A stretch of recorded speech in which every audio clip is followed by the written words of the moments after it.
Hello everyone. अब हम कुछ क्वेश्चंस ट्राई करते हैं रिलेशंस टॉपिक के। गिवन है कि R is a relation on the set of real numbers और उस रिलेशन को इस तरीके से डिस्क्राइब किया गया है। अब इसमें जो बातें लिखी हैं उसको एक बार डिसाइफर कर लेते हैं, उनका मीनिंग समझ लेते हैं। R is a relation on set of real numbers, एक ही सेट मैंशनड है। अगर एक ही सेट मैंशनड है तो इसका मतलब उसी सेट को दो बार यूज़ किया गया है ऑर्डर्ड पेयर्स बनाने के लिए। तो ये जो a कॉमा बी की बात चल रही है वो इस तरीके से है कि जो पहला एलिमेंट है वो भी रियल नंबर से आया है, सेकंड एलिमेंट है वो भी रियल नंबर से आया है। ये तो हमें पता चला कि जो रिलेशन के जो पॉइंट्स हैं, जो ऑर्डर्ड पेयर्स हैं, वो कहाँ से पिक किए गए हैं। पहला भी एलिमेंट रियल नंबर से आएगा, सेकेंड एलिमेंट भी रियल नंबर से आएगा। उसके अलावा एक और कंडीशन है जो रिलेशन में स्पेशल है। इसने बोला है कि जो फर्स्ट एलिमेंट है, अगर a कॉमा बी इस रिलेशन में, अगर ये पॉइंट रिलेशन में, अगर ये ऑर्डर्ड पेयर रिलेशन में दिखाई देता है तो जो फर्स्ट एलिमेंट है, एक बार वेट कर लेते हैं, जो फर्स्ट एलिमेंट है a, that should be less than और equal to B square. a should be less than और इक्वल टू बी स्क्वायर। तो अगर कोई a comma b ordered pair relation में है तो वो ये तीन कंडीशंस को पूरा करेगा। फर्स्ट एलिमेंट रियल नंबर से आएगा, सेकंड एलिमेंट रियल नंबर से आएगा, और जो फर्स्ट एलिमेंट होगा that will be less than और इक्वल टू सेकंड एलिमेंट का स्क्वायर। अगर कोई ऑर्डर्ड पेयर इन तीनों कंडीशंस को पूरा कर रहा है तो इसका मतलब उसे आर रिलेशन के अंदर मिलना चाहिए। अब हमें चेक करना है कि ये जो आर रिलेशन दिया हुआ है कि ये रिफ्लेक्सिव है या नहीं है, सिमेट्रिक है या नहीं है, और ट्रांजिटिव है या नहीं है। सबसे पहले चेकिंग रिफ्लेक्सिविटी, ये चेक कर रहे हैं कि ये रिफ्लेक्सिव है या नहीं है। रिफ्लेक्सिविटी को चेक करने का मीनिंग है कि सबसे पहले आप मेंशन करो कि रिफ्लेक्सिव का मीनिंग क्या होता है। रिफ्लेक्सिव रिलेशन, रिफ्लेक्सिव रिलेशन का मतलब होता है कि जो a comma a ordered pair होंगे वो आर रिलेशन के अंदर मिलने चाहिए for all a belonging to the set. यहाँ पर सेट कौन सा यूज हुआ है, रियल नंबर्स। ये कंडीशन है रिफ्लेक्सिव रिलेशन होने की। तो हम चेक करते हैं कि ये जो ऑर्डर्ड पेयर्स हैं क्या वो इस रिलेशन के अंदर मिलेंगे। तो जो a कॉमा a है इसमें जो फर्स्ट एलिमेंट है वो रियल नंबर से होना चाहिए। First element a real number से अगर पिक करें तो जो सेकंड एलिमेंट है a वो भी रियल नंबर है। और क्या ये जो एलिमेंट्स हैं, क्या ये जो ऑर्डर्ड पेयर है a कॉमा a, क्या वो इस थर्ड कंडीशन को पूरा कर रहा है। First element a should be less than equal to second element का स्क्वायर a स्क्वायर, कि जो a होगा वो लेस देन और इक्वल टू a स्क्वायर होगा। तो क्या सारे के सारे रियल नंबर्स क्या इस कंडीशन को पूरा करते हैं? क्या हमेशा a लेस देन और इक्वल टू a स्क्वायर होता है?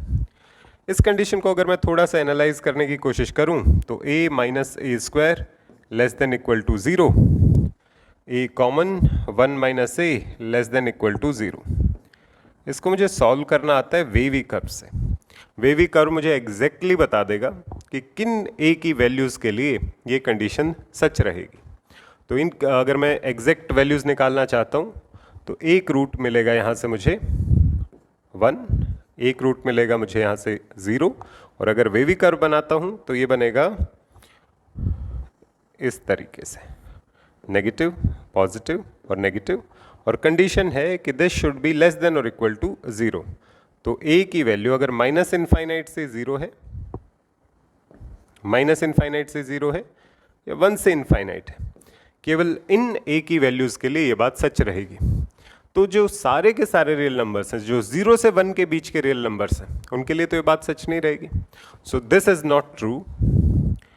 ये जो a less than a square is not true for all a belonging to real number. या तो आप केवल ये लिख सकते हैं, या फिर अगर आपने इतने अच्छे से एनालाइज किया है तो आप डायरेक्टली लिख सकते हैं a less than equal to a square is not true for a belonging to 0 to 1। कि इस इंटरवल में अगर आप देखोगे तो कोई भी a ले लो, ये वाली बात पूरी नहीं होगी। तो इसका मतलब दिस इज नॉट रिफ्लेक्सिव। तीनों कंडीशंस पूरी नहीं हो रही हैं तो this is not reflexive. This is first condition.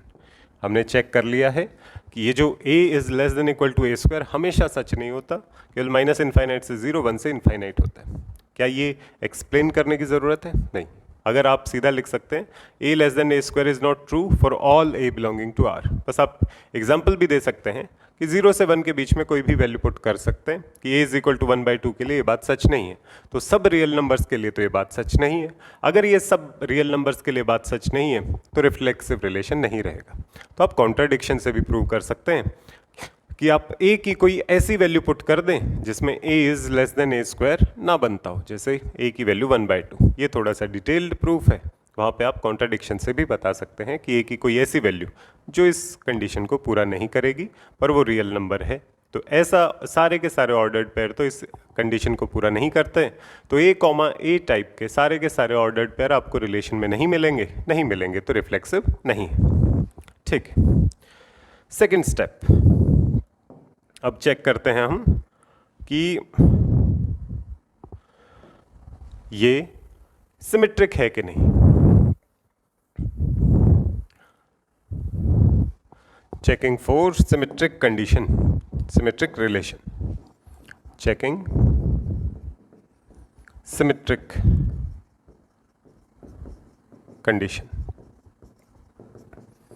Symmetric relation की आप डेफिनेशन लिख दीजिए जिससे कि एग्जामिनर को कंफ्यूजन ना हो कि आपको पता भी है या नहीं है सिमेट्रिक के बारे में। सिमेट्रिक रिलेशन का मतलब ये होता है, सिमेट्रिक रिलेशन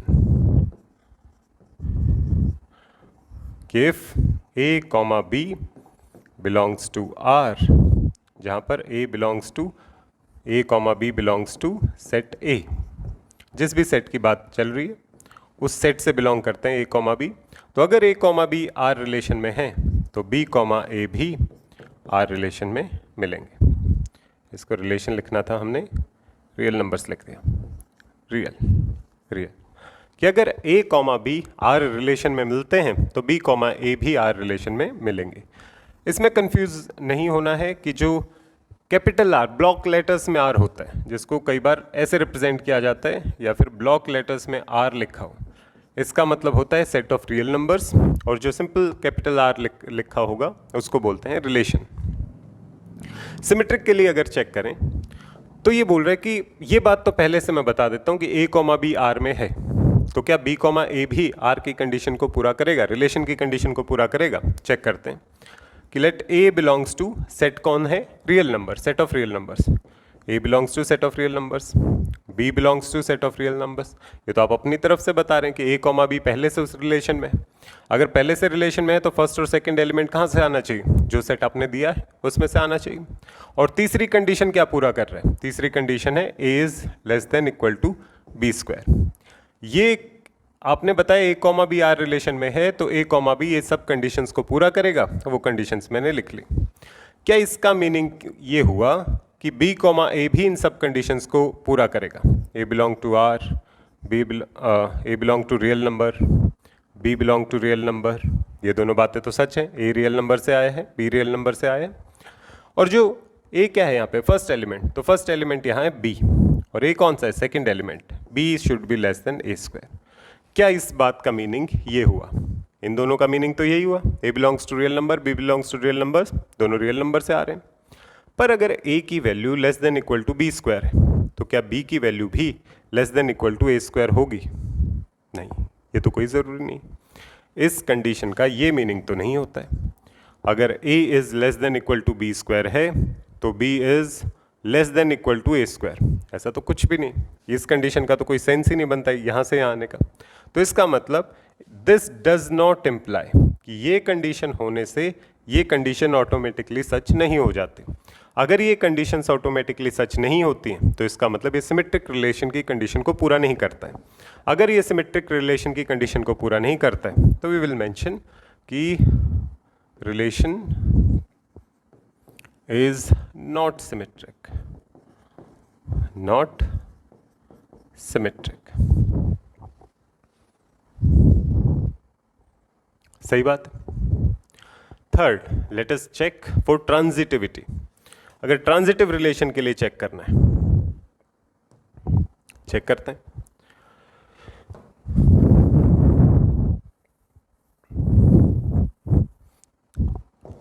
चेकिंग, इसको थोड़ा बड़ा कर लेते हैं क्वेश्चन को। Checking transitivity.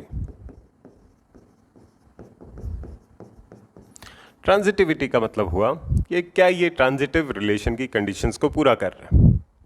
ट्रांजिटिविटी का मतलब क्या हुआ, ट्रांजिटिव रिलेशन की डेफिनेशन मेंशन कर देना आप। ट्रांजिटिव रिलेशन का मीनिंग होता है कि अगर A, B R से बिलोंग करता है, रिलेशन से बिलोंग करता है, B, C R रिलेशन से बिलोंग करता है, तो इसका meaning it implies that A, C belongs to R। Obviously अगर ये सब R से बिलोंग कर रहे हैं तो A फर्स्ट सेट से A सेट से आएगा, B A सेट से आएगा। A, B, C belongs to set A। ठीक है, ये ट्रांजिटिव रिलेशन की कंडीशन है।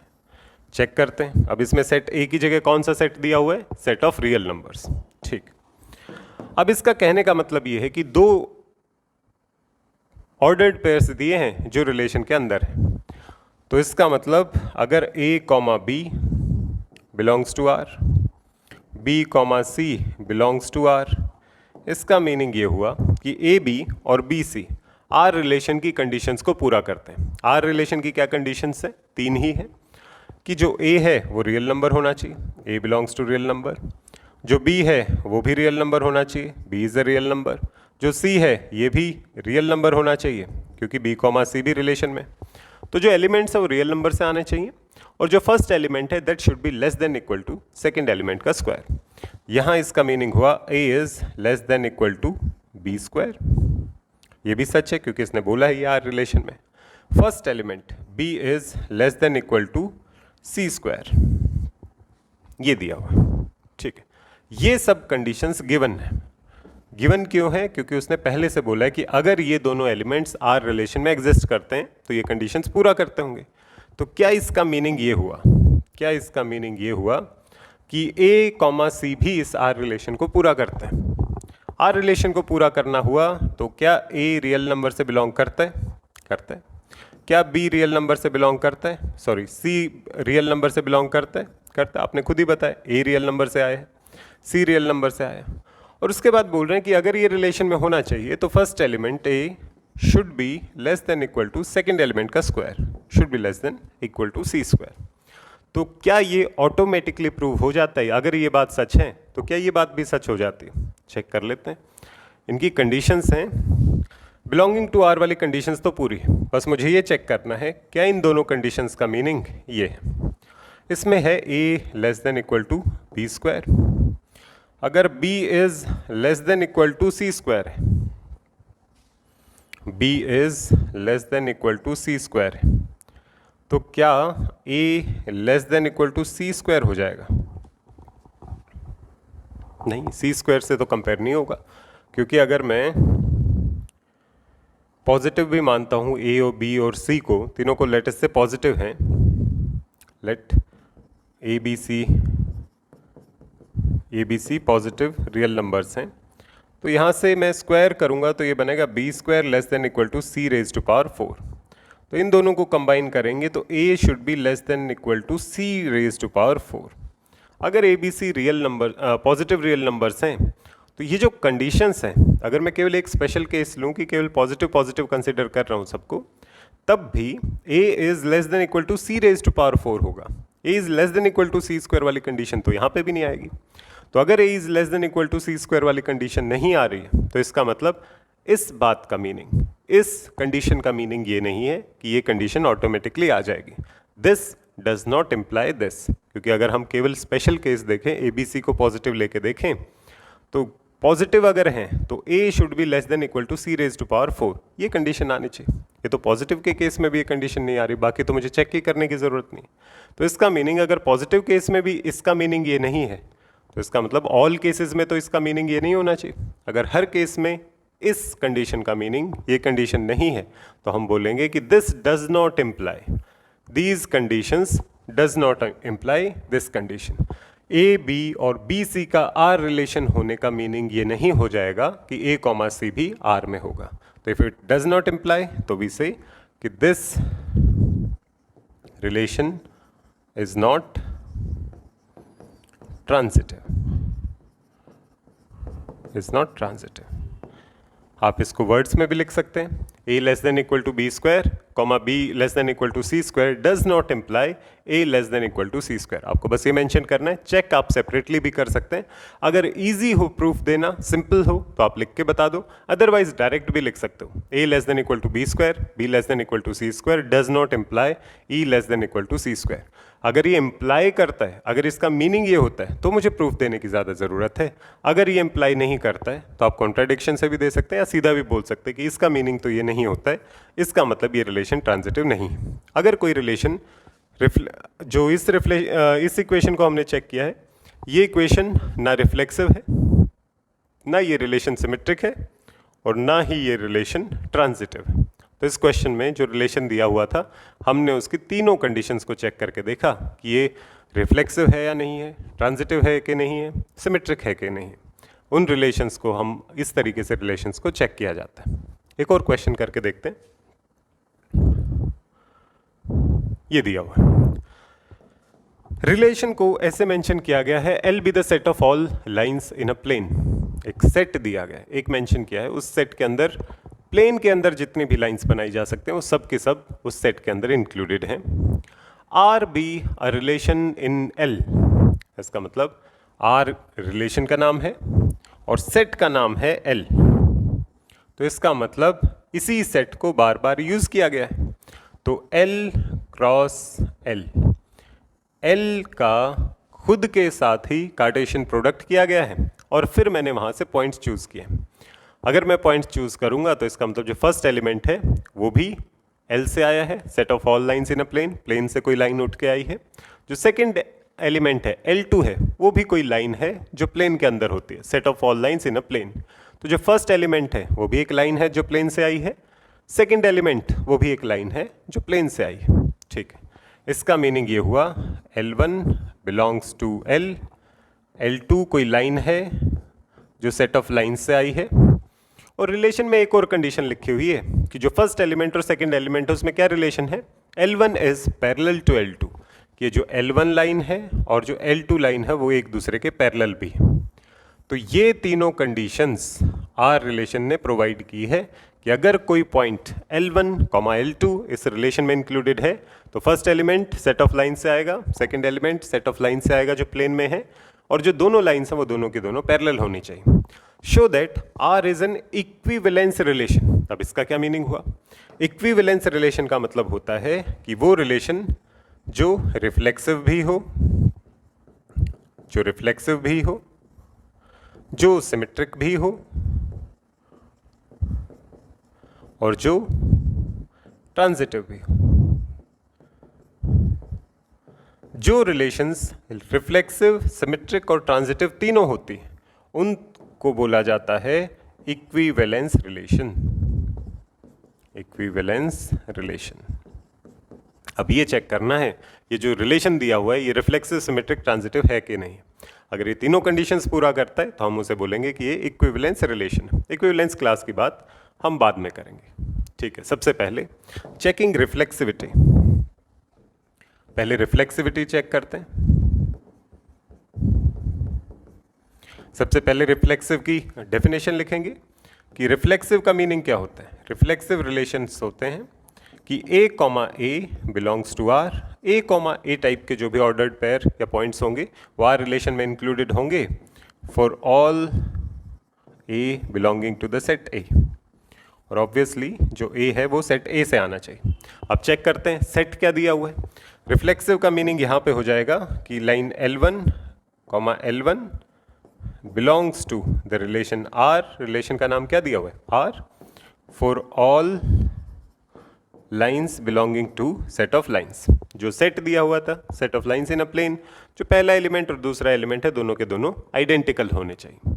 चेक कर लेते हैं, कंडीशंस देखते हैं। L1 L से आई है, L1 belongs to the set, second element L1 belongs to the set. तो अगर मैं कंडीशन देखूं रिलेशन की, वो दो कंडीशंस थी कि जो एलिमेंट है वो L से उठ के आना चाहिए, सेट ऑफ लाइन से उठ के आना चाहिए। हमारा एलिमेंट सेट ऑफ लाइन से उठ के आ रहे हैं। तीसरी कंडीशन थी L1 और L2 जो दोनों के दोनों एलिमेंट्स हैं, जो दोनों की दोनों लाइन से एक दूसरे के पैरेलल होनी चाहिए। तो जो L1 लाइन है इज पैरेलल टू L2। क्या L1 L2 के पैरेलल है? L1 L2 के पैरेलल कंसिडर कर सकते हैं क्योंकि दोनों सेम डायरेक्शन में। टेक्निकली मैथमेटिक्स में इनको जो दो लाइंस होती हैं, जब जो पहले L1 is parallel to L1, जो लाइन L1 है वो L1 के कोइंसिडेंट है, इसको पैरेलल नहीं बोला जाता। पर इस क्वेश्चन में most probably L1 parallel to L2 का मीनिंग ये है कि L1 L1 के पैरेलल तो होनी चाहिए, सेम स्लोप है। अगर सेम स्लोप है तो पैरेलल है, पर उसके लिए एक स्पेशल नाम यूज़ किया जाता है जिसे बोला जाता है कोइंसिडेंट लाइंस। तो L1 और L1 कोइंसिडेंट लाइंस हैं पर सेम डायरेक्शन में है, तो इस वजह से हम इनको पैरेलल भी कंसिडर कर सकते हैं। ठीक है, तो हम कह सकते हैं कि ये कंडीशन रिफ्लेक्सिव तो है, क्योंकि पहली कंडीशन, दूसरी कंडीशन और लाइन अपने खुद के तो पैरेलल होती ही है, तो इसका मतलब ये रिफ्लेक्सिव तो है। Reflexive condition is met. Second, checking symmetric. Symmetric का मीनिंग ये हुआ कि अगर A, B कोई आपको ऑर्डर्ड पेयर है जो R रिलेशन में दिखाई देता है, तो इसका मीनिंग B, A भी आपको R में दिखाई देगा। ऑब्वियसली जो पहला और दूसरा एलिमेंट है वो गिवन सेट से आना चाहिए, ये कंडीशन होनी चाहिए। ठीक है, चेक करते हैं। ये उसने गिवन किया है कि ये बोल रहा है A, B R रिलेशन में है, तो इसका मतलब जो A लाइन आई है वो L सेट से आई है, जो B लाइन आई है वो भी L सेट से आई है, और जो A लाइन है that is parallel to B line. ये इसका मीनिंग होगा। जो पहली लाइन है वो भी L सेट से आई है, जो दूसरी लाइन है वो भी L सेट से आई है, और A और B आपस में पैरेलल है। ठीक, तो क्या इसका मीनिंग ये हुआ B, A belongs to R। B, A कब बिलोंग करेगा R में? B भी L सेट से आना चाहिए, A भी L सेट से आना चाहिए, और B should be parallel to A। क्या ये जो गिवन कंडीशन है, क्या इसका मीनिंग ये हुआ कि ये कंडीशन भी ऑटोमेटिकली मेट होंगी? बात तो सही है। AL सेट ऑफ लाइन से आई है, सेट ऑफ लाइन से आई है, B सेट ऑफ लाइन से आया, B सेट ऑफ लाइन से आया, और बोला A और B लाइन्स पैरेलल है। अगर A B के पैरेलल है तो B भी तो A के पैरेलल होगी, तो इसका मतलब A B के पैरेलल है तो B भी A के पैरेलल होगी। अगर A, B रिलेशन R की कंडीशंस को मेट कर रहा है तो B, A भी रिलेशन R की कंडीशंस को मेट करेगा। तो इसका मतलब हेंस, ये इंप्लाइज है, hence relation R is symmetric. Relation R is symmetric. Third check करते हैं। थर्ड कंडीशन क्या होगी? रिफ्लेक्सिव हो गया, सिमेट्रिक हो गया, ट्रांजिटिव कंडीशन को और चेक करना है। हमें चेक कर लेते हैं। चेकिंग फॉर ट्रांजिटिविटी या फिर ट्रांजिटिव रिलेशन। चलिए, ट्रांजिटिव के लिए चेक करते हैं। थर्ड कंडीशन है ट्रांजिटिविटी, ट्रांजिटिविटी या फिर ट्रांजिटिव रिलेशन। ट्रांजिटिविटी का मतलब है कि अगर A, B belongs to R है, अगर B, C belongs to R है। मैं आपको दो ऑर्डर्ड पेयर बता देता हूँ, दो पॉइंट्स बता देता हूँ, A, B और B, C जो आपने सेलेक्ट किए हुए हैं, जो आपके रिलेशन में है। तो क्या मैं ये श्योरिटी से बता सकता हूँ? डज इट इम्प्लाई, क्या ये हमें श्योरिटी से बताता है कि A, C भी आपको R रिलेशन में ही मिलेगा? ये चेक करते हैं। कैसे चेक करें? ये गिवन कंडीशन है, वो बोल रहा है कि ये दोनों पॉइंट्स, ये दोनों ordered pair already R relation में हैं। ये मुझे चेक करना है कि A, C भी R में होगा कि नहीं। अगर A, B belongs to R, तो इसका मतलब क्या हुआ कि क्योंकि इसके अंदर सारी की सारी लाइंस हैं, तो जो A लाइन है वो that belongs to L set, B line है that belongs to L set, क्योंकि अगर ये R रिलेशन में है तो ये दोनों की दोनों लाइंस L क्रॉस L से आनी चाहिए, A भी L से और B भी L से आना चाहिए। C belongs to L, C भी L से आना चाहिए क्योंकि B, C भी रिलेशन में। तो ये सारी की सारी लाइंस आई तो L सेट से, पर क्योंकि A भी R रिलेशन में है तो A और B जो फर्स्ट एलिमेंट और जो सेकंड एलिमेंट है एक दूसरे के पैरेलल लाइंस मिलेंगी। तो जो A है वो पैरेलल टू B है एंड जो B है वो पैरेलल टू C है। तो A B लाइंस भी आपस में पैरेलल है, B C लाइंस भी पैरेलल है। क्या इसका मीनिंग ये हुआ? क्या मैं ये श्योरिटी से बोल सकता हूँ कि A बिलोंग्स टू L है? हाँ, आपने खुद ही बताया क्या मैं श्योरिटी से बोल सकता हूँ कि C belongs to L set है? हाँ, आपने ही बताया। क्या मैं श्योरिटी से बोल सकता हूँ कि A is parallel to C? Check करते हैं। अगर A लाइन B के पैरेलल है, अगर B लाइन C के पैरेलल है, तो इसका मतलब ये तीनों लाइन एक दूसरे के पैरेलल हैं। अगर तीनों लाइन एक दूसरे के पैरेलल हैं तो फर्स्ट लाइन और थर्ड लाइन वो भी तो एक दूसरे के पैरेलल होगी। तो इसका मतलब दिस इंप्लाइज दिस। तो मैं कह सकता हूं कि अगर ये दोनों के दोनों ऑर्डर्ड पेयर आर रिलेशन में हैं तो इसका ऑटोमेटिकली मीनिंग हो जाता है कि जो A, C है वो भी आर रिलेशन की कंडीशन को ऑटोमेटिकली सेटिस्फाई करेगा और A, C भी आर रिलेशन के अंदर होना चाहिए। तो इसका मतलब ये R relation is transitive as well. R relation is transitive. हमने दो रिलेशंस चेक की थी। हमने चेक किया था ये रिफ्लेक्सिव भी है, हमने चेक किया ये सिमेट्रिक भी है, और अब हमने चेक कर लिया कि ये ट्रांजिटिव भी है। If a relation satisfies all three conditions, if a relation is reflexive, transitive and symmetric, अगर तीनों की तीनों कंडीशंस को कोई रिलेशन सेटिस्फाई करता है then relation is known as equivalence relation. तो अगर कोई रिलेशन है जो रिफ्लेक्सिव, सिमेट्रिक, ट्रांजिटिव तीनों की तीनों कंडीशंस को पूरा करता है तो इसका मतलब उस रिलेशन को इक्विवेलेंस रिलेशन कहा जाएगा। I hope it is clear.